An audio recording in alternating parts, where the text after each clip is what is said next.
Hello guys, আসসালামু আলাইকুম। আপনারা দেখছেন রাহুলের ব্লগ। তো আমি সৌদি আরবে থাকি, রিয়াদে। তো আমি রিয়াদের 33 নম্বর কুবরিতে থাকি। তো সেখানে এই যে সবচেয়ে বড় মনে হয় এটাই ইশারা, রিয়াদের যে জাহাজ লেবনের সবচেয়ে বড় ইশারা এটাই। তো আপনারা যে ইশারাটা দেখছেন দেখুন, সবচেয়ে বড় ইশারা।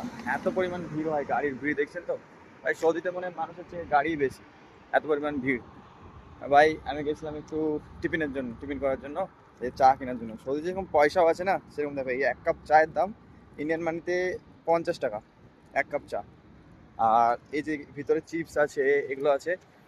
একটা চিপস যেটা ইন্ডিয়াতে 5 টাকা দাম, সেটা এখানে কমসে কম 40 টাকা, মানে ইন্ডিয়ান মানিতে 40 টাকা।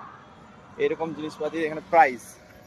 একটা ভিতরে ক্যান আছে, 4 রিয়াল 5 রিয়াল দামে একটা ক্যানের। আমাদের ইন্ডিয়াতে যেটা 20 টাকা 25 টাকা এরকম দাম আর কি। এটাই দেখছো, এটা সৌদি লাইফ।